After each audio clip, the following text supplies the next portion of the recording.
Selamat pagi Pak Nurmadi dan teman-teman. Perkenalkan nama saya Anissa Fatunida dengan NIM F03200013 sebagai bentuk pemenuhan untuk tugas pengauditan internal. Di sini saya akan mempresentasikan mengenai salah satu materi pengauditan internal yang berjudul Documenting Results Through Process Modeling and Work Paper.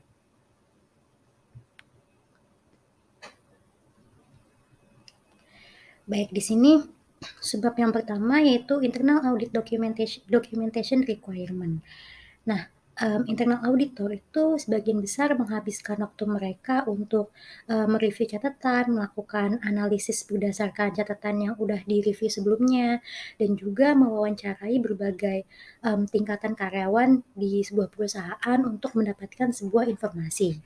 Nah, informasi-informasi yang sudah didapatkan itu kemudian digunakan untuk mengembangkan sebuah konklusi ataupun sebuah simpulan dari audit dan membuat rekomendasi yang telah ditetapkan. Nah, karena itu hasil kerja dari audit itu harus didokumentasikan atau dicatat secara berurutan untuk membantu audit yang sedang berlangsung dan menyediakan catatan histori.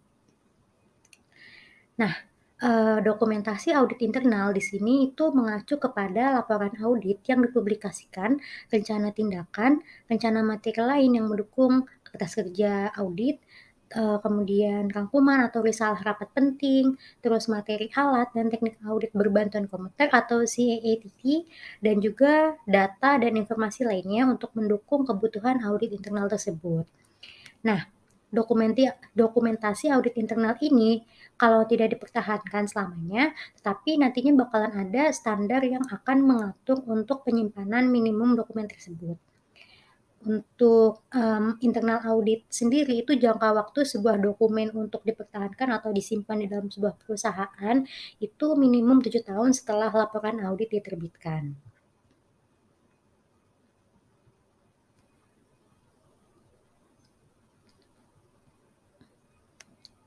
Selanjutnya di sini ada proses modeling for internal auditors.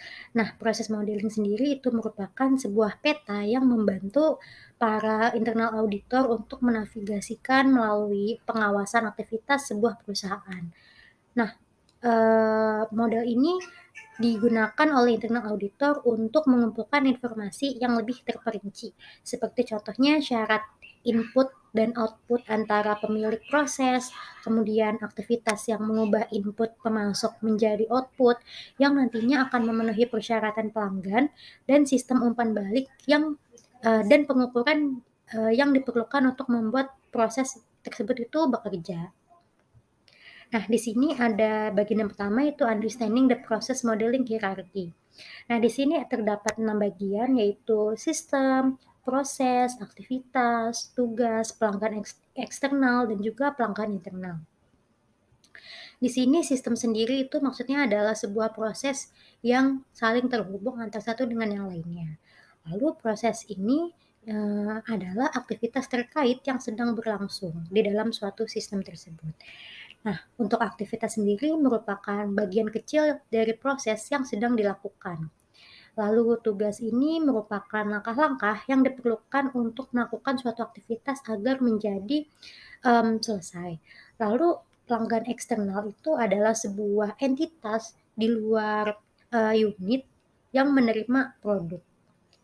Sedangkan untuk pelanggan internal itu merupakan orang-orang ataupun departemen terkait ataupun proses di dalam suatu perusahaan yang menerima output dari proses kita yang sudah terselesaikan. Nah, keenam elemen ini saling terhubung antara satu dengan yang lainnya untuk menunjukkan sebuah proses hierarki dalam sebuah auditor internal.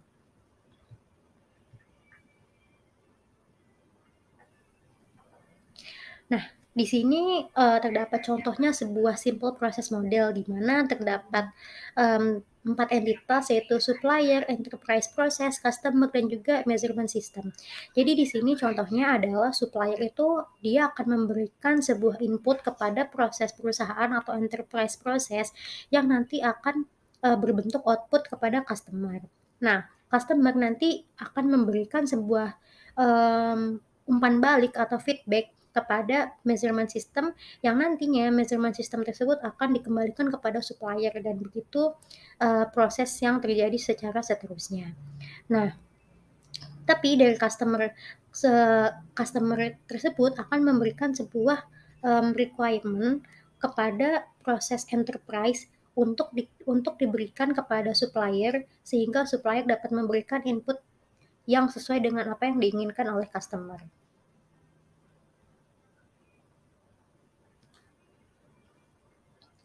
Nah, di sini ada sebuah bagan yang menunjukkan mengenai proses hierarki tersebut. Nah, di sini yang paling bawah itu terdapat tugas-tugas, yaitu seperti follow up on results, lalu ada corrective action plan, lalu yang kedua ada proses activity, yang mana dia merupakan sebuah tindakan untuk melakukan tugas-tugas tersebut, seperti document results, evaluate test result, lalu di atasnya terdapat supporting internal audit subproses, seperti mendevelop test plan, lalu mengumpulkan bukti-bukti, lalu melakukan pengujian-pengujian audit, seperti itu.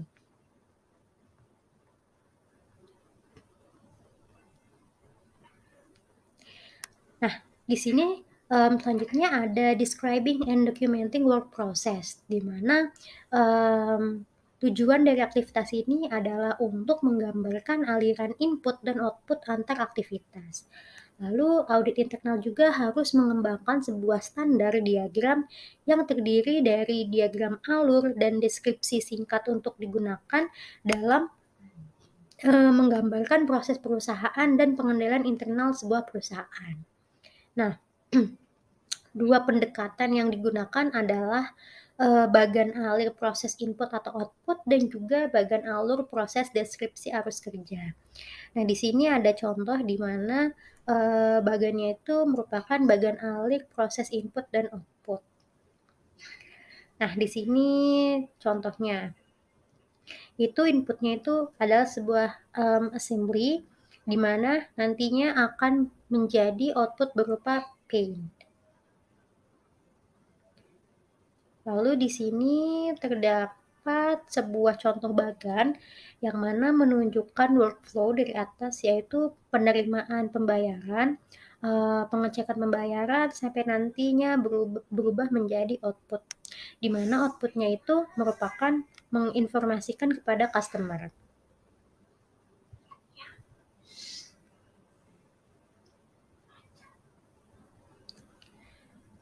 Nah, selanjutnya untuk pemodelan proses sendiri merupakan sebuah alat auditor untuk meninjau proses perusahaan yang ada dan untuk menyarankan area-area untuk perbaikan, di mana pemodelan proses ini nantinya akan mengumpulkan berbagai bukti-bukti dan juga akan memberikannya kepada manajemen perusahaan nantinya untuk disarankan area-area ataupun departemen-departemen yang membutuhkan perbaikan sehingga menjadi proses yang efektif dan efisien.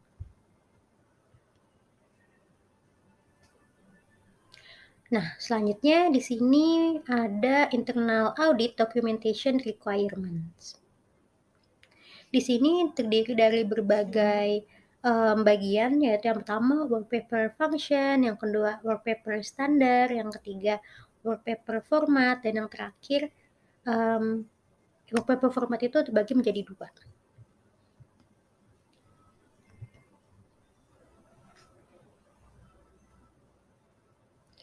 Nah, di sini terdapat work paper function itu sendiri. Fungsi dari kertas kerja ini terdiri dari beberapa hal, yaitu yang pertama, dasar perencanaan audit, rekaman pekerjaan audit yang dilakukan, yaitu digunakan selama audit, deskripsi situasi minut khusus, lalu ada dukungan untuk membuat kesimpulan audit khusus, sumber referensi, penilaian staf, dan juga ada koordinasi audit. Nah, sebelum kita masuk ke situ, jadi work paper atau kertas kerja sendiri itu merupakan catatan tertulis untuk disimpan yang digunakan untuk mengumpulkan dokumentasi, lalu mengumpulkan laporan, korespondensi, dan juga bahan-bahan sampel lainnya untuk digunakan selama proses audit internal itu berlangsung. Nah, work paper ini itu dibuat agar sesuai dengan tugas-tugas audit tertentu dan persiapannya mungkin sangat fleksibel. Nah, fungsi-fungsi work paper seperti yang udah disebutkan sebelumnya, itu yang pertama kan ada dasar perencanaan audit. Nah, jadi work paper audit itu sebelumnya diharapkan dapat memberikan auditor itu informasi untuk menjadi dasar audit saat ini. Nah, yang kedua itu ada rekaman pekerjaan audit yang dilakukan. Jadi work paper itu harus menjelaskan pekerjaan audit saat ini yang dilakukan dan juga untuk menyediakan referensi untuk program audit yang telah ditetapkan.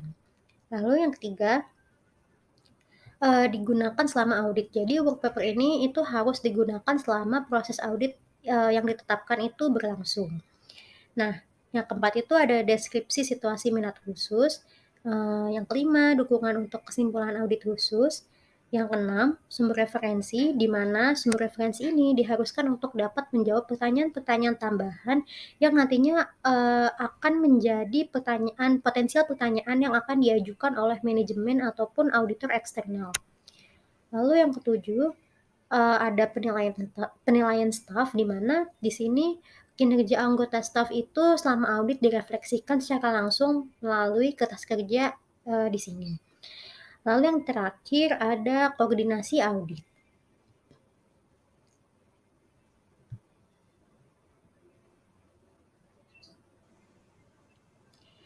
Nah, di sini terdapat work paper standar.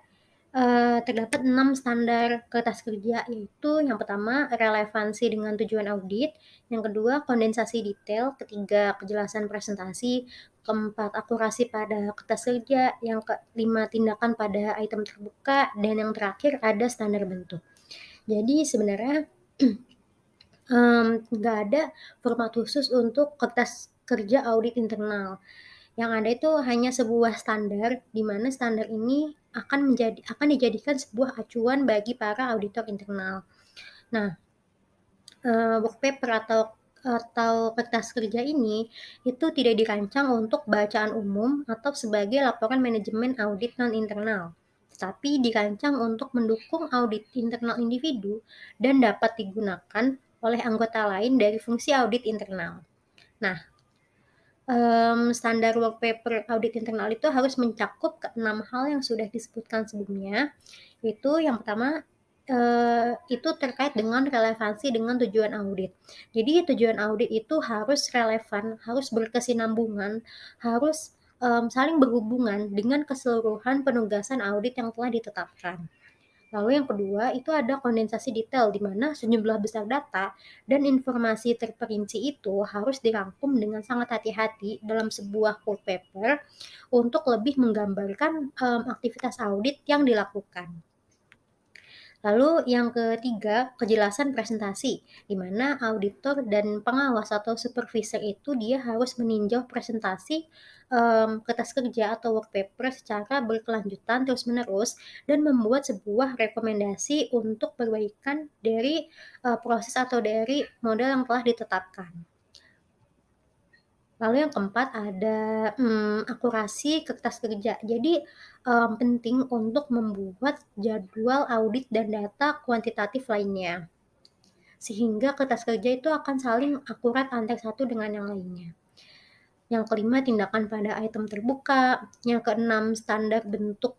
Standar bentuk ini mengacu pada keharusan sebuah work paper untuk akurat menggambarkan pekerjaan atau proses audit yang akan dilakukan atau aktivitas audit yang nantinya akan dilakukan.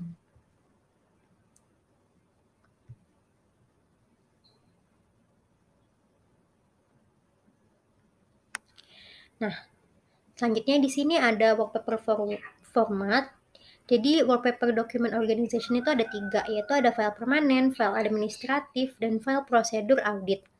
Jadi kertas kerja atau work paper itu dulunya merupakan sebuah dokumen kertas yang panjang yang ditulis tangan oleh auditor dengan contoh laporan dan bukti lain yang disertakan dalam paket kertas tersebut. Lalu, setelah sekarang dengan adanya komputer dan dengan penggunaan komputer ini, terjadi sebuah pengembangan dalam format wallpaper ini, dalam pengorganisasian wallpaper ini juga. Nah, saat ini, sebagian besar auditor internal itu menyiapkan wallpaper mereka di komputer, di mana banyak komentar dan jadwal auditor itu dia disimpan dalam file dan folder yang aman. Nah, di sini itu ada, wallpaper document organization atau organisasi dokumen kertas kerja. Jadi untuk sebagian besar audit internal, kertas kerja itu dipisahkan menjadi 3 bagian atau 3 dokumen yang sudah disebutkan barusan. Jadi di sini pertama itu ada file permanen. Jadi banyak audit dilakukan secara, periodik dan mengikuti prosedur berulang. Jadi daripada mereka itu mengumpulkan semua data yang diperlukan setiap kali audit periodik itu dilakukan, data-data tertentu, data-data yang sekiranya penting dan dapat dilakukan, ketika melakukan audit periodik yang selanjutnya, itu dia dikumpulkan dalam sebuah kertas kerja yang disebut dengan kertas kerja permanen atau file permanen yang berisi data-data yang bersifat historis atau berkelanjutan yang berkaitan dengan audit saat ini dan juga potensial untuk audit masa depan. Nah, beberapa dari data-data potensial ini itu mungkin aja termasuk, salah satunya tuh kayak bagian perusahaan secara keseluruhan dari unit audit, terus bagian akun, kalau misalnya, yang diaudit itu adalah audit keuangan dan salinan kebijakan dan prosedur utama.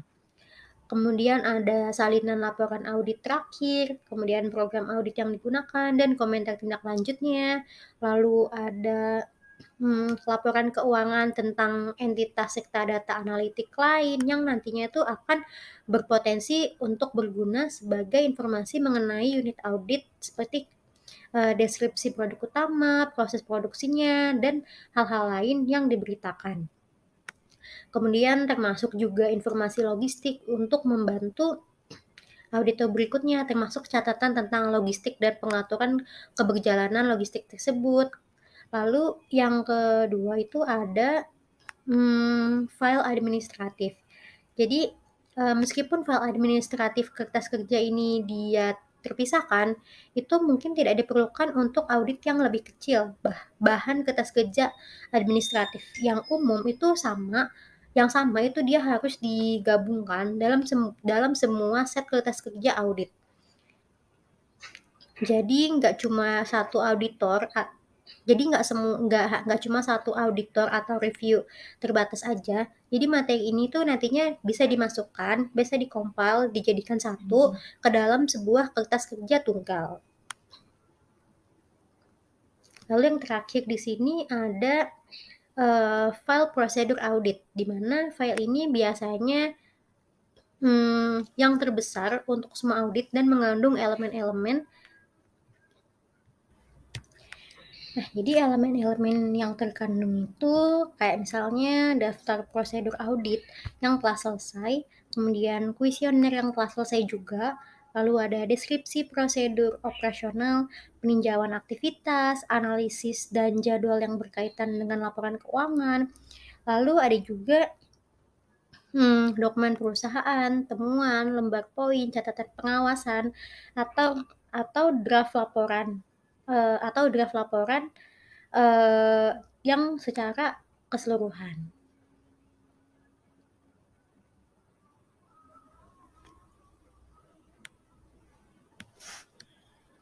Nah, selanjutnya di sini ada workpaper preparation technique atau teknik persiapan kertas kerja. Nah, di sini terdapat beberapa teknik dasar yang diperlukan untuk menyiapkan kertas kerja yang memadai. Pertama, di sini ada indeks kertas kerja dan referensi silang. Jadi, nomor indeks pada kertas kerja itu sama dengan nomor jilid dan halaman pada buku terbitan yang berupa kertas. Nah, nomor indeks kertas kerja itu harus dikaitkan dengan daftar isi. Jadi, nomor tersebut itu mengidentifikasi halaman tertentu dalam pengikat kertas kerja tertentu. Dan referensi ke nomor ini di tempat lain itu memungkinkan auditor untuk segera memilih penjilid dan halaman kertas kerja yang benar. Di sini ada referensi silang juga, di mana referensi silang di sini mengacu pada penempatan nomor indeks kertas kerja referensi lain dalam jadwal kertas kerja. Kayak misalnya, jadwal kertas kerja itu dia dapat membahas pengendalian atas penambahan aset tetap dan menyatakan bahwa semua penambahan di atas batas yang ditentukan itu telah menerima persetujuan yang tepat dari manajemen yang bersangkutan. Lalu yang kedua di sini ada tanda centang, di mana tanda centang ini merupakan bentuk manual auditor atau notasi steno pensil yang telah dikembangkan selama bertahun-tahun, khususnya untuk audit keuangan. Nah, tanda centang standar itu meningkatkan komunikasi karena manajemen audit itu dapat meninjau dan memahami kertas kerja dengan mudah. Di sini tanda centang itu ada berbagai bentuknya. Kayak misalnya kalau kita menandai sebuah kertas kerja yang telah di-review atau yang telah diberikan komentar oleh para manajemen, itu dia bisa menggunakan tanda checklist biasa. Tetapi kalau misalnya kita delay atau perlu dikembangkan lebih lanjut, perlu informasi tambahan lebih lanjut, itu bisa menggunakan tanda panah panah ke kanan seperti itu. Dan di sini terdapat berbagai tanda centang lainnya yang dapat disesuaikan dengan masing-masing perusahaan di mana auditor internal tersebut bekerja. Lalu yang ketiga itu referensi ke sumber audit eksternal. Jadi audit internal itu dia sering sekali mencatat berbagai informasi yang mereka ambil dari sumber luar. Seperti misalnya auditor internal itu dia dapat memperoleh pemahaman tentang area operasional melalui wawancara dengan manajemen. Lalu auditor itu akan merekam wawancara tersebut melalui catatan kertas kerja dan mengandalkan informasi tersebut sebagai dasar pengujian atau pembuatan kesimpulan audit lebih lanjut. Lalu contoh lainnya, auditor internal itu juga sering mendapatkan informasi berupa wawancara misalnya tentang pengadaan sebuah aset, yang mana sebuah perusahaan itu harus bekerja sama dengan vendor terkait. Jadi mereka akan mewawancara kepada vendor terkait untuk mendapatkan sebuah informasi yang valid tentang pengadaan aset atau pengadaan barang tersebut. Lalu yang keempat, di sini ada catatan kasar kertas kerja. Jadi ini berkaitan dengan contoh yang sebelumnya.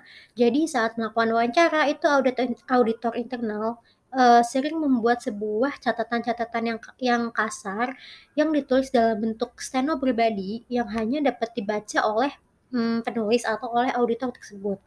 Jadi auditor itu dia setelah menulis catatan kasar itu harus menuliskan ulang atau memasukkan kembali catatan kasar ini ke dalam komentar kertas kerja karena mungkin ada alasan untuk meninjau kembali, lembar catatan asli ini harus dimasukkan ke dalam kertas kerja atau ditempatkan di belakang penjilid manual kertas kerja atau bahkan dalam file terpisah apabila catatan hasil wawancara atau penggalan informasi tersebut itu tidak terlalu relevan dengan apa yang sedang dikerjakan oleh auditor internal pada saat itu. Lalu yang terakhir itu ada proses peninjauan kertas kerja. Jadi semua kertas kerja itu dia harus melalui proses tinjauan audit internal yang independen untuk memastikan bahwa pekerjaan yang diperlukan itu telah dilakukan, dijelaskan dengan benar, dan bahwa temuan audit itu didukung secara memadai. Nah, Chief Audit Executive atau CAE itu melaporkan kepada sebuah bagan yang namanya Komite Audit yang memiliki tanggung jawab secara komprehensif untuk tinjauan ini, tetapi biasanya mereka akan mendelegasikan pekerjaan tersebut kepada anggota pengawas Departemen Audit Internal.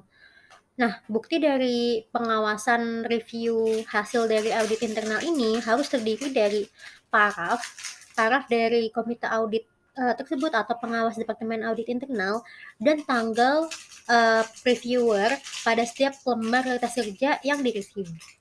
Nah, beberapa fungsi audit internal itu dia menyiapkan sebuah catatan atau memorandum atau daftar periksa tinjauan kertas kerja untuk mendokumentasikan sifat dan luas dari tinjauan mereka.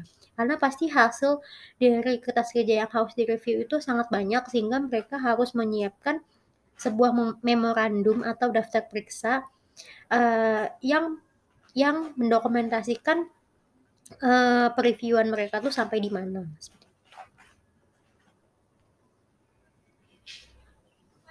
Nah, selanjutnya di sini ada internal audit document records management atau pengelolaan arsip dokumen audit internal. Nah, di sini itu terdapat 4 praktik manajemen dokumen yang penting. Di sini pertama itu ada standar dokumen dan proses peninjauan. Jadi audit internal itu perlu untuk menetapkan sebuah standar untuk perangkat lunak yang digunakan, konfigurasi komputer laptop, dan standar dokumen dan template umum. Tujuannya itu agar setiap anggota tim audit internal itu menggunakan peralatan yang sama, dan setiap orang itu mengikuti sebuah format, sebuah prosedur, ataupun sebuah standar yang sama. Nah, tujuan dari proses dokumentasi audit internal itu harus menghilangkan semua dokumen kertas yang dipisahkan. Jadi semua dokumen-dokumen kertas yang dipisahkan itu dia harus dijadikan menjadi satu file yang komprehensif sehingga tidak ada dokumen-dokumen yang terpisah. Nah, ketika auditor internal itu perlu menggunakan formulir kertas atau bahkan bukti lainnya, pemindai digital itu harus digunakan untuk menangkap bahan tersebut. Nah, kedua, pencadangan pencadangan, keamanan, dan kontinuitas. Nah, ini mungkin akan menjadi sebuah area yang paling kritis dan yang paling berisiko tinggi untuk sistem audit internal berbasis komputer laptop. Meskipun kita nggak boleh mengaitkan laptop audit ke badan auditor internal, langkah keamanan yang kuat harus diterapkan untuk menjaga keamanan sistem. Kontrol keamanan dan kata sandi yang kuat itu harus dipasang sedemikian rupa sehingga jika suatu sistem dicuri, isinya itu tidak dapat diakses dengan mudah. Jadi ini terkait dengan pemisahan tugas dan juga pemisahan peran sehingga dalam satu sistem itu tidak semua audit internal dapat mengakses dokumen yang sama. Lalu yang ketiga, manajemen sumber daya perangkat keras dan perangkat lunak. Nah, saat ini dengan tersedianya sumber daya yang relatif efisien dan berbiaya rendah, itu sebenarnya tidak ada alasan yang kuat kenapa fungsi audit internal itu tidak memiliki sistem yang didedikasikan hanya untuk tujuan audit internal. Sistem yang aman itu harus dipasang sebagai tempat penyimpanan untuk semua aktivitas audit internal. Lalu terakhir, ada laporan audit, manajemen risiko, dan administrasi audit internal. Nah, dalam audit internal itu memiliki kebutuhan untuk menyiapkan dan mendistribusikan banyak bahan, termasuk laporan audit, analisis manajemen risiko, anggaran, dan komunikasi dengan komite audit. Aturan penyimpanan dokumen 7 tahun yang sebelumnya disampaikan di awal itu harus berlaku untuk catatan administratif audit internal ini, dan catatan tersebut itu harus ditempatkan dalam folder aman di sistem server Departemen Audit. Jadi catatan audit 7 tahun yang sebelumnya itu harus disamakan dengan catatan administratif audit internal secara keseluruhan. Lalu yang terakhir itu ada importance of internal audit documentation atau pentingnya dokumentasi audit internal. Nah, dokumentasi yang memadai diperlukan untuk hampir semua proses audit internal. Kemampuan untuk menyiapkan kertas kerja yang deskriptif dan efektif itu merupakan persyaratan utama CBOK internal. Selain itu, semua auditor internal, mulai dari si AI hingga staf audit itu harus merasa nyaman dan akrab dengan berbagai alat teknologi informasi yang tersedia untuk menjelaskan dan mendokumentasikan proses audit internal yang telah dilakukan sebelumnya. Baik, mungkin sekian hal-hal yang dapat saya sampaikan, kurang lebihnya mohon maaf. Wassalamualaikum warahmatullahi wabarakatuh.